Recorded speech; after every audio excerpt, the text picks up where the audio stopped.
All right, Democrats, I've got to ask you some questions. So let's dive right in. It's not policy questions as much as it is strategy. So the first question is, what are you thinking? You've chosen Joe Biden, creepy, sleepy, sniffy Uncle Joe, as your pick for the 2020 presidential election. Why? The reason I ask is because the Democrats have been touting themselves as champions of women's rights and equal rights for all.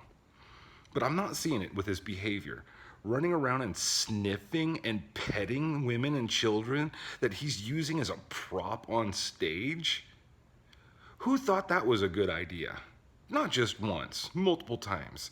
And the look on a lot of these gals' face, the look of horror and disgust, should move you at least just a little bit to think about what's going on in this guy's head and how does he really feel.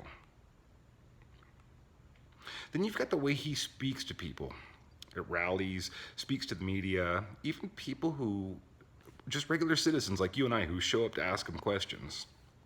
Now, there's a few comments he's made that really had me scratching my head from a strategic standpoint, because it's politics. We're talking strategy here.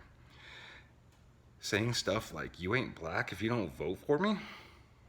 Or asking that one reporter who was inquiring on whether or not he either had or was going to get a cognitive test. The audio was a little rough to listen to through part of that back and forth.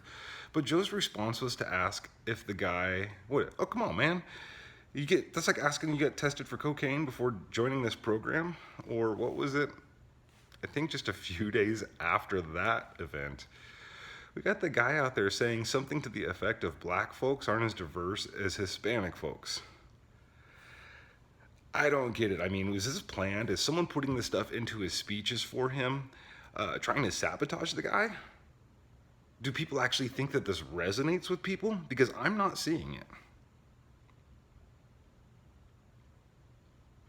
Speaking of his cognitive abilities, Joe Biden has the cognitive ability of a tomato. In fact, I might be giving Biden more credit than is due.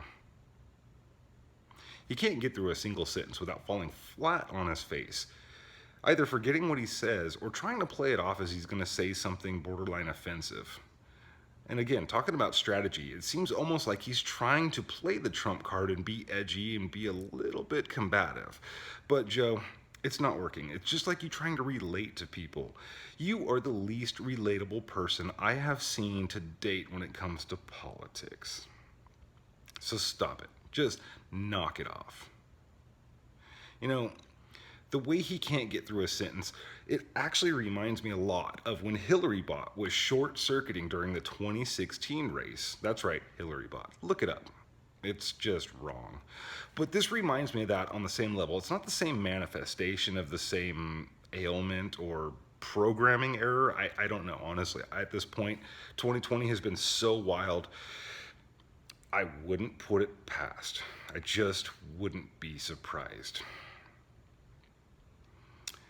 You know, I sit back and I look at some of the things that Biden has said, especially when it comes to various ethnicities. Could you imagine if Trump had made those same statements? Oh my, the entire world would just be burning right now. Well, at least the part of the world that hasn't caught on fire yet, because 2020 has just been a real shit show, hasn't it, folks? So, why? My next question for you is, come November, when you Democrats go out to vote for Joe Biden, are you going to vote for him because you believe he is the best qualified to lead the executive branch of the United States government? Because you believe that he has your interest, my interest, everybody's best interest in mind? Or are you going to vote for him because you don't want Donald Trump to win? It's the lesser of two evil argument, I suppose. In fact, a friend recently posed this question to me, that isn't voting for the lesser of two evils still a vote for evil? And I'm asking legitimately here. got to have a little bit of fun with this, but I'm genuinely curious. Are you voting for him because you support the guy's policy, because you like his character, and you think that he's able and capable to run the executive branch of the United States government, or is it simply the lesser of two evils for you? Now, Republicans, I'd hold on to your chair because I'm going to get to your boy soon. You see, I'm not a Republican. I'm not a Democrat. I'm just a squirrel in the world looking for a nut.